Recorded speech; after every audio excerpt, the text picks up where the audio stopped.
Una vez más, estamos por acá muy feliz y contento de estar hablando del libro más vendido del mundo. Quien te habla, este servidor, Joe Martínez, de acá de la ciudad de Orlando, en el estado de la Florida. Y queremos compartir no solamente las buenas nuevas, sino lo que nos enseña este extraordinario libro que es más que un libro, el libro de los hechos. Y hablando de hechos, ¿sabías que las tetralogías de Aristóteles y Platón solo existen 7 copias originales solamente? Y nadie discute la veracidad de estos grandes hombres que, por cierto, estoy de acuerdo en no discutirla porque eran unos tipazos. Pero solamente existen 7 copias de los originales de Aristóteles y Platón. ¿Y sabes cuántas copias existen de los manuscritos nada más de el Nuevo Testamento, hablándote de estas copias originales? 24.633 copias. Es increíble la gran cantidad que existe de copias para nosotros creer. Y te hablé hace poco que habían unas 56.000 del Nuevo Testamento y ahí están añadidas lo que se dijo en arameo, en griego, y bueno, para usted de contar. Me parece extraordinario que tú y yo podamos saber estos pequeños datos, pero de la Biblia la gente sí discute su veracidad, pero de Aristóteles y Platón no. ¿Qué tal? ¿Cómo lo ves? Pero bueno, así está el mundo. Vamos de una vez a hablar del capítulo 16, versículo 6 del libro de Hechos. Dice: y atravesando Frigia y la provincia de Galicia, le fue prohibido por el Espíritu Santo hablar la palabra en Asia. Asia era el centro de la cultura griega y se le dice que fue prohibido, pero el mismo espíritu lo lleva a otra ciudad. ¿Te ha pasado que se te ha prohibido a veces? ¿Has sentido un bloqueo de compartir algo con alguien? Pues créeme, esto le pasó a Pablo y nos pasa mucho. Y no forcemos las cosas. A veces queremos que un hijo, una hija ya porque yo quiero. No, no forces. Puedes compartir las buenas nuevas, pero si ves que eso si hace difícil, el tiempo no es tu tiempo. El tiempo de Dios es crucial en cuanto a nosotros poder descubrir mediante ese oído espiritual cuándo es el momento. Recuérdate que Jesús también, cuando más de una vez fue tentado o hacia los romanos que querían como matarlo o agarrarlo, Jesús siempre le decía a sus discípulos: no ha llegado el tiempo, no ha llegado el tiempo. Y después cuando va a Getsemaní le dice a los discípulos: ha llegado la hora. Increíble. Mira lo que dice el versículo de 7 al 8. Y cuando llegaron a Misia, intentaron ir a Bitinia, pero el Espíritu Santo no se los permitió, y pasando junto a Misia descendieron a Toas. ¿Qué pasaría si le preguntáramos a Pablo eso? ¿A dónde vas, Pablo? ¿Qué respondería él? ¿Tan sencillo? No lo sé. A veces nos pasa esto a nosotros y no debemos desesperarnos. Estás pidiendo por algo a Dios y tienes años esperando una respuesta y no entiendes el por qué. No lo sabemos. Pablo tampoco lo sabía.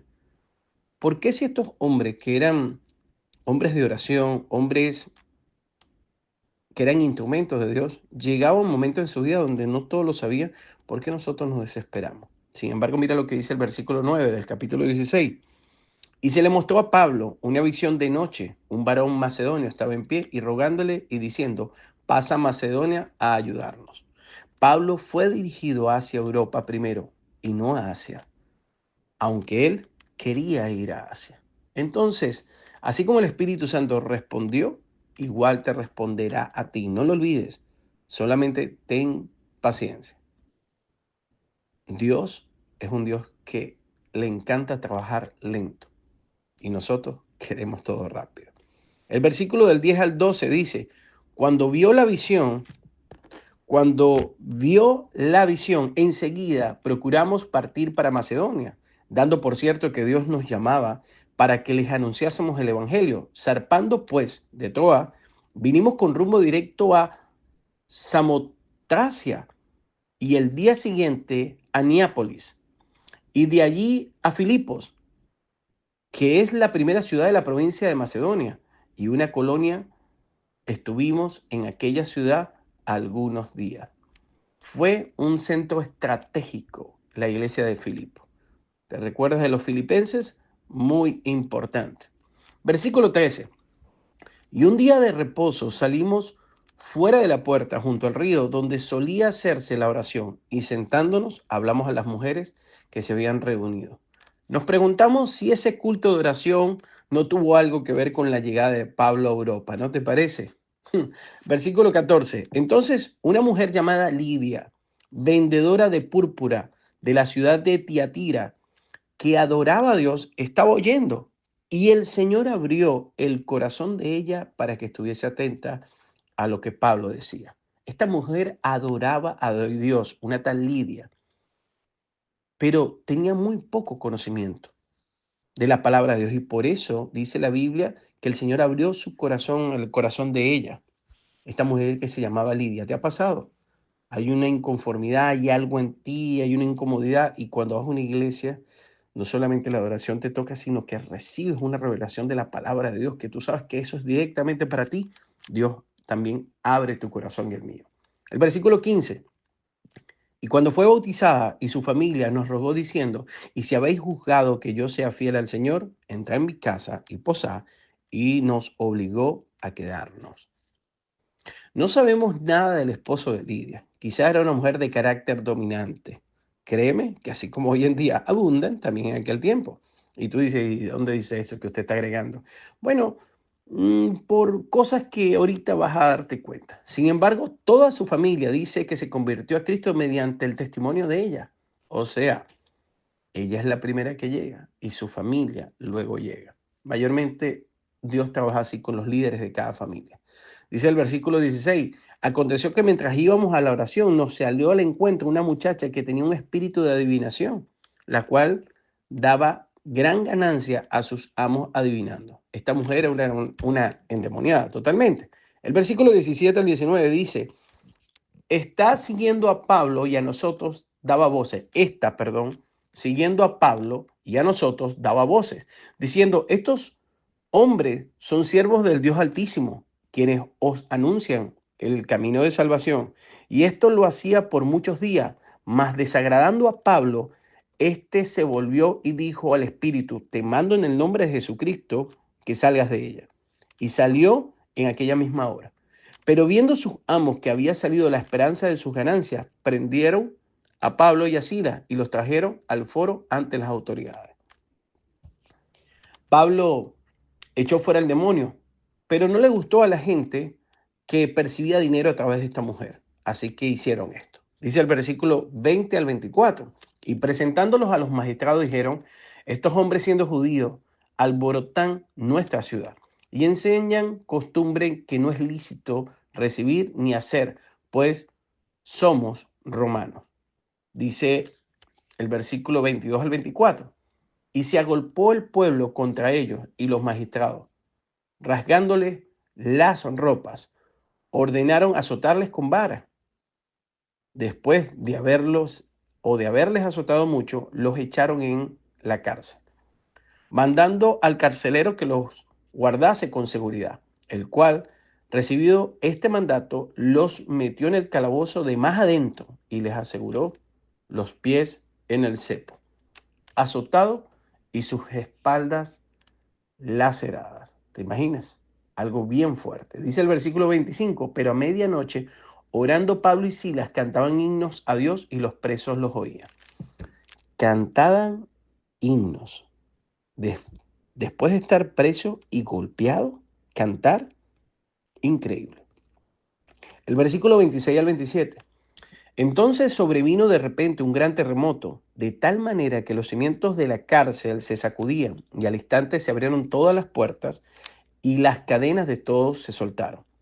Despertando el carcelero y viendo abiertas las puertas de la cárcel, sacó la espada y se iba a matar pensando que los presos habían huido. El carcelero era responsable de esos presos y por eso se iba a quitar la vida. Se entiende totalmente, porque si no lo iban a matar de igual manera. Dice el versículo 28 al 31, mas Pablo clamó a gran voz diciendo, no te hagas ningún mal, pues todos estamos aquí. Él entonces, pidiendo luz, se precipitó adentro y temblando se postró a los pies de Pablo y de Silas. Sacándoles les dijo, señores, ¿qué debo hacer para ser salvo? Ellos dijeron, cree en el Señor Jesucristo y serás salvo tú y tu casa. Creer en Jesús es ser salvo. No se necesita más nadie. Seguramente todo aquel que crea de corazón será salvo. Está escrito en la palabra de Dios. El versículo 32 y 33 dice, y le hablaron la palabra del Señor a él y a todos los que estaban en su casa, y él tomándolos en aquella misma hora de noche, les lavó las heridas, enseguida se bautizó con él, con todo lo suyo. Este hombre fue el que les causó las heridas y ahora le está curando las heridas. Ustedes dirán, pero ¿cómo lo sabe? Los carceleros eran mayormente los que golpeaban o hacían el azote a los presos y después ellos mismos los metían presos. Es lo que dice la historia. Así que lo más seguro es que este hombre, el que mismo había paliado con vara a Pablo, ahora lo está curando. ¿Te imaginas en la escena? Y llevándolos a su casa, les puso la mesa y se regocijó con toda su casa de haber creído a Dios. Cuando fue de día, los magistrados enviaron alguaciles a decir, suelten a aquellos hombres. Se dieron cuenta los alguaciles de aquel error que habían cometido. Habían hecho este tipo de cosas de una manera ilegal. Dice el versículo 37 al 40. Pero Pablo les dijo, después de azotarnos públicamente sin sentencia judicial, siendo ciudadanos romanos, nos echaron en la cárcel y ahora nos echan encubiertamente. No, por cierto, si no vengan ellos mismos a sacarnos. Y los alguaciles hicieron saber estas palabras a los magistrados, los cuales tuvieron miedo al oír que eran romanos. Y viniendo, les rogaron y sacándolos, les pidieron que salieran de esa ciudad o de la ciudad. Entonces, saliendo de la cárcel, entraron en casa de Lidia y habiendo visto a los hermanos, los consolaron y se fueron. Pablo tenía dos nacionalidades, era romano y también era judío. Y hicieron esto a un soldado romano y no era permitido hacerlo. Así que se lo llevaron y dice que los soldados magistrados tuvieron miedo cuando se enteraron que Pablo y este compañero eran soldados romanos. Y para terminar, pasando por, dice el 17, capítulo 17, versículo 1, pasando por Anfípolis y Apolonia, llegaron a Tesalónica, donde había una sinagoga de los judíos. Y aquí terminamos con el capítulo 16 y empezamos con el 17, que es el segundo viaje que está haciendo Pablo, es continuación del viaje que está haciendo hacia Europa. Y Pablo, como ya sabemos, utiliza las sinagogas, que son las iglesias para nosotros, como plataforma para empezar a evangelizar y llegar a otros. Porque ya Pablo sabe que en las iglesias están tanto los judíos como los gentiles. Pero eso lo vamos a dejar para un próximo estudio. Dios te bendiga y Dios te guarde.